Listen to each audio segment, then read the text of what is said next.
Assalamualaikum class 8. This is your computer lecture number 12. In the last lecture we studied about the truth tables of and, or and not operations. And in today's lecture we are going to study the laws for Boolean algebra. So the lecture overview. First of all we have the laws of Boolean algebra, जिसमें हम कौन-कौन से laws को study करेंगे आज. The one is commutative law and the other is associative law. ठीक है. So first of all let's see के Boolean algebra के laws कौन-कौन से होते हैं. The one is commutative law, associative law, distributive law and the fourth is identity law. These are the four laws of Boolean algebra और हम one by one करके study करेंगे इनको. ठीक है. So for today we have commutative law and associative law. So first of all, see what is a commutative law.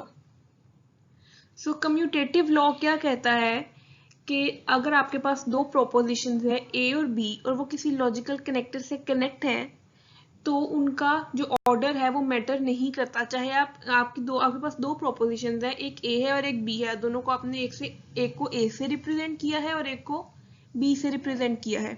तो it doesn't matter कि आप अपने लॉजिकल ऑपरेटर से पहले B लिखते हैं या A लिखते हैं. पहले B लिखेंगे और बाद में A लिखेंगे तो भी आपका ट्रूथ वैल्यू जो आपकी ट्रूथ टेबल में वही आएगी जो A डॉट B में आएगी. अब ये किससे कनेक्टेड है? एंड से कनेक्टेड है. ठीक है. डॉट किसको रिप्रेजेंट करता है? एंड को.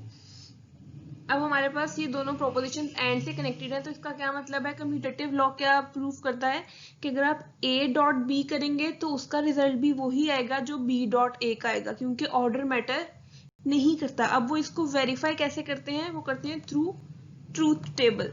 क्या आप प्रूफ करें कि A dot B dot A के इक्वल कैसे है तो उसके लिए हम क्या करेंगे? ट्रूथ टेबल देखेंगे.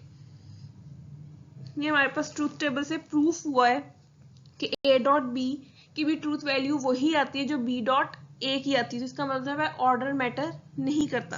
सबसे पहले हमारे पास दो प्रोपोजिशंस हैं, एक है A एक है B. जब भी हमारे पास दो प्रोपोजिशंस इन्वॉल्व होती हैं तो हमारे पास जो टेबल बनता है वो 4 रोज का बनता है. ठीक है. दो हम A में क्या करेंगे? फर्स्ट 2 ट्रू होंगी और देन 2 फॉल्स और B में क्या होगा? True false and true false. अब हम ये ऐसे क्यों लिखते हैं इस पैटर्न में ताकि जितने भी पॉसिबल ऑर्डर्स हैं वो हमारे पास बन जाए. ठीक है. जो सबसे फर्स्ट रो है उसमें हमारे पास दोनों ट्रू हैं प्रोपोजिशंस. सेकंड में A ट्रू है जबकि B फॉल्स है. थर्ड में A फॉल्स है जबकि B ट्रू है और फोर्थ में क्या है? दोनों फॉल्स है. तो हमारे पास सारे ऑर्डर्स आ गए जिसमें दोनों ट्रू भी हैं. अगर फर्स्ट ट्रू है और सेकंड फॉल्स है तो वो वाला ऑर्डर भी है हमारे पास. फर्स्ट फॉल्स है सेकंड ट्रू है वो वाला ऑर्डर भी है हमारे पास. और अगर दोनों फॉल्स है तो वो वाला ऑर्डर भी है हमारे पास. अब हमने प्रूफ क्या करना है कि हम A डॉट B करें, मतलब पहले A को लिखें देन उसका एंड करें B के साथ, या हम B डॉट A करें, पहले B लें और फिर उसका एंड करें A के साथ. तो दोनों का ट्रूथ टेबल एक जैसा आना चाहिए, दोनों इक्वल प्रूफ होने चाहिए. तो फर्स्ट ऑफ ऑल हम देख लेते हैं A डॉट B कैसे आया. सिंपल वही है जो हमने लास्ट लेक्चर में ट्रूथ टेबल में किया था कि एंड में क्या होता है, जब तक आपके पास सारी प्रोपोजिशंस ट्रू नहीं हो जाती हैं आपके पास कंपाउंड प्रोपोजिशन की वैल्यू ट्रू नहीं आती. तो इसमें क्या है? हमारे पास दो प्रोपोजिशन है फर्स्ट रो में और दोनों क्या है? ट्रू. पहले A एंड देन B देखना. ठीक है. दोनों क्या है? ट्रू है. तो A डॉट B का रिजल्ट क्या आ जाएगा? ट्रू. ठीक है. अब सेकंड में क्या है कि A ट्रू है लेकिन B क्या है? फॉल्स. अब एंड में क्या होता है? कोई एक भी फॉल्स है तो उसकी कंपाउंड प्रोपोजिशन क्या है? फॉल्स है. ठीक है. अब थर्ड रो में क्या है? A फॉल्स है लेकिन B ट्रू है, लेकिन क्योंकि एंड है तो कंपाउंड प्रोपोजिशन क्या होगी? फॉल्स होगी. फोर्थ में क्या है? A फॉल्स है और B भी फॉल्स है. अब दोनों फॉल्स है तो इसका मतलब क्या है? कंपाउंड प्रोपोजिशन भी फॉल्स ही होगी in the case of and. अब ये हमारे पास A डॉट B का रिजल्ट आ गया कि A डॉट B अगर हम करेंगे तो हमारे पास ये रिजल्ट बनता है. अब हम क्या फाइंड आउट करेंगे? B डॉट A फाइंड करेंगे कि अगर हम B डॉट A करें तो क्या यही रिजल्ट बनता है जो A डॉट B में आया था. तो देखें जब हम B डॉट A करेंगे, सबसे पहले हमने B देखना है देन A. अब B क्या है हमारे पास? ट्रू. और A भी क्या है हमारे पास? ट्रू. दोनों ट्रू हैं, दैट मीन्स कंपाउंड प्रोपोजिशन क्या होगी? ट्रू होगी. सेकंड में क्या है, बी फॉल्स ए ट्रू। अब एक फॉल्स आ गई है और एंड है, तो ऑर्डर तो हम कोई मैटर कर ही नहीं रहा। अब ए बी फॉल्स आ गई और ए ट्रू है, तो इसका मतलब है कंपाउंड प्रोपोजिशन क्या आएगी, फॉल्स। क्यों, क्योंकि एंड से कनेक्ट है, और एंड में जब एक भी फॉल्स आ जाए तो हमारी कंपाउंड प्रोपोजिशन क्या है, फॉल्स। इसी तरह थर्ड में हमारे पास ए फॉल्स है तो हमारे पास कंपाउंड फॉल्स आ जाएगी, और फोर्थ में हमारे पास दोनों फॉल्स हैं तो हमारे पास लास्ट में क्या आ जाएगी, फॉल्स। अब जब हम दोनों को कंपेयर करेंगे ए डॉट बी और बी डॉट ए को, तो हमारे पास दोनों क्या आ रही हैं, सेम। फर्स्ट रो में दोनों ट्रू हैं और नीचे वाली तीनों रोज में दोनों सारी क्या हैं, फॉल्स हैं। तो इसका क्या मतलब है कि ये प्रूव हो गया कि a dot B is equals to B dot A, कि ऑर्डर मैटर नहीं करता। This is called commutative law. ठीक है, अब ये हमने किसके लिए किया था, एंड के लिए।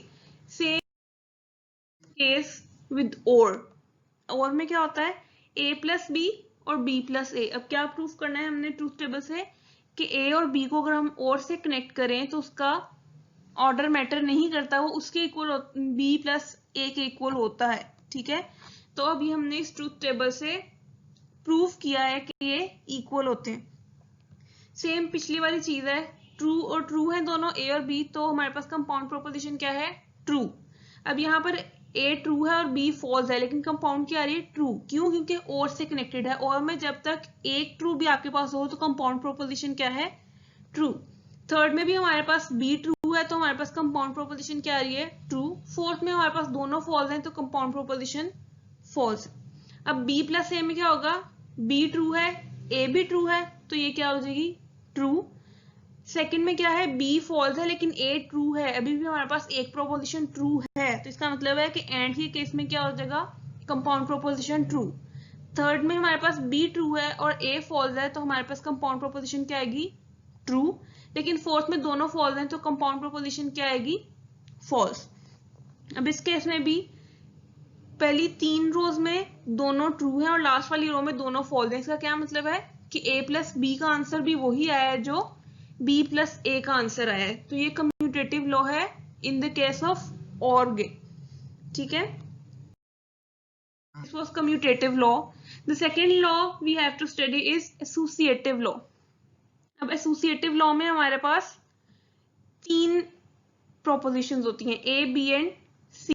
अब अकॉर्डिंग टू एसोसिएटिव लॉ, अगर आप दो प्रोपोजिशंस की ग्रुपिंग को चेंज भी कर देते हैं तो उससे हमारे रिजल्ट में फर्क नहीं पड़ता। फॉर एग्जाम्पल ये फर्स्ट क्या है, a प्लस बी प्लस सी। अब b प्लस सी अंदर ब्रैकेट में, इसका मतलब है b प्लस सी एक ग्रुप है जिसका आंसर आपने पहले फाइंड करना है और फिर उस आंसर का आपने और लेना है a के साथ। ठीक है, जबकि हमारे पास जो दूसरा एक्सप्रेशन है उसमें हमारे पास जो ग्रुप है वो किसका है, a प्लस बी का ग्रुप है। जब अपने a प्लस बी का रिजल्ट निकालने के बाद उसका और लेना है c के साथ। ठीक है, तो इसमें एसोसिएटिव लॉ में क्या होता है कि अगर आप ग्रुप को चेंज भी कर दें तो क्या होगा, आपका आंसर सेम आएगा। अगर आप पहले b प्लस सी का आंसर निकालें और फिर उसका a से करें तो भी आंसर वही आएगा। अगर आप पहले a प्लस बी का करें और फिर उसके बाद c से उसका और करें। ठीक है, तो इसको भी हम किससे प्रूव करेंगे, ट्रूथ टेबल से। अब हमारे पास क्या है, हमारे पास पहले दो प्रोपोजिशन थी a और b, तो हमारे पास रोज कितनी थी, 4। लेकिन अब हमारे पास तीन प्रोपोजिशन है a b एंड c, तो अब हमारे पास रोज कितनी होंगी, 8। ठीक है, जब भी हमारे पास दो प्रोपोजिशन होंगी तो रोज 4 होंगी, तीन प्रोपोजिशन होंगी तो रोज 8 होंगी, क्योंकि हमने सारे पैटर्न्स देखने हैं कि हमारे पास जितने भी ऑर्डर्स बन सकते हैं वो सब बने। तो फर्स्ट ऑफ ऑल फर्स्ट वाली कॉलम में आपने ए वाले कॉलम में क्या करना है, 4 ट्रू एंड देन 4 फॉल्स। ठीक है, फिर बी में क्या करना है, 2 true 2 false, then again 2 true and 2 false. अब सी में क्या करना है, 1 true 1 false 1 true 1 false and so on. ठीक है, इस तरह क्या होगा कि ए बी सी के जितने भी पॉसिबल ऑर्डर्स हैं वो सारे आपके पास यहाँ पे आ जाएंगे। अब यहाँ पे हमारे पास एसोसिएटिव लॉ में हमारे पास दो ग्रुप्स हैं, एक ग्रुप है हमारे पास a प्लस बी और दूसरा ग्रुप है हमारे पास b प्लस सी। तो सबसे पहले हमने क्या फाइंड करना है, a प्लस बी और b प्लस सी के आंसर्स फाइंड करने हैं, ताकि फिर बाद में हम क्या प्रूफ करेंगे कि b प्लस सी का जो हमने आंसर निकाला है उसका और लेंगे a के साथ। वो आंसर किसी इक्वल आना चाहिए जो हमने a प्लस बी का आंसर निकाला है उसका और c से लेने के बाद। सो फर्स्ट ऑफ ऑल हम जो ग्रुप्स हमारे पास हैं उनका रिजल्ट निकाल लेते हैं। सबसे पहले हमारे पास a प्लस बी। अब ये हमारे पास a है और b, अब साइन कौन सा है, प्लस, दैट मीन्स और गेट इज कनेक्टेड। ठीक है, तो a और b दोनों क्या हैं, ट्रू, तो हमारे पास a प्लस बी क्या आ जाएगा, ट्रू। सेकेंड में हमारे पास दोबारा a प्लस बी दोनों क्या हैं, ट्रू, तो a प्लस बी है यहाँ पर, दोनों हमारे पास क्या आ जाएगा, ट्रू आ जाएगा, क्योंकि और गेट कनेक्टेड है। थर्ड में क्या है, a ट्रू है लेकिन b फॉल्स है, लेकिन क्योंकि हमारे पास और गेट कनेक्टेड है तो हमारे पास a प्लस बी क्या आएगा, ट्रू आएगा। फोर्थ में क्या है हमारे पास, अगेन a ट्रू है b फॉल्स है, तो हमारे पास a प्लस बी क्या आ जाएगा, ट्रू। अभी आपने c वाले कॉलम को नहीं देखना। नेक्स्ट क्या है, a फॉल्स है लेकिन b ट्रू है, तो हमारे पास फिर a प्लस बी क्या आ जाएगा, ट्रू। इसी तरह सिर्फ लास्ट में क्या आएगा, जब हमारे पास दोनों फॉल्स हो जाएंगे तो हमारे पास a प्लस बी क्या हो जाएगा, फॉल्स। ये लास्ट जो दो रोज हैं इसमें क्या है, a और b दोनों फॉल्स हैं, तो हमारे पास इसमें दोनों क्या आ जाएंगे, फॉल्स। उसके अलावा हमारे पास सारी रो क्या है, ट्रू है, सारा कॉलम क्या है, ट्रू है। क्यों, क्योंकि कहीं ना कहीं एक ट्रू था हमारे पास। उसके बाद जो हमारे पास सेकंड ग्रुप था वो था b प्लस सी। अब हमने b प्लस सी देखना है। b प्लस सी में हमारे पास क्या है, फर्स्ट रो में दोनों ट्रू हैं तो b प्लस सी ट्रू है। सेकेंड रो में हमारे पास c फॉल्स है लेकिन हमारे पास b ट्रू है, तो हमारे पास b प्लस सी क्या आएगा, ट्रू। थर्ड में हमारे पास b फॉल्स है लेकिन c ट्रू है, तो हमारे पास b प्लस सी क्या आएगा, ट्रू। फोर्थ में हमारे पास दोनों फॉल्स हैं, तो हमारे पास b प्लस सी क्या आएगा, फॉल्स।